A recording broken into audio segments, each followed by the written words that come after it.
Hello everyone. Today we will talk about how to fix the app of Bonvoy. We will go to settings. Then we click on apps. After that you will search the app Bonvoy and you will click. Then you will on for stop. After that you will go to storage. Then we click on clear cache.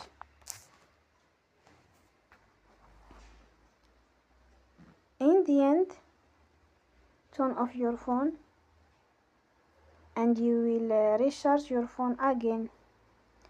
Don't forget to support us by like and subscribe. See you next time and thank you for watching.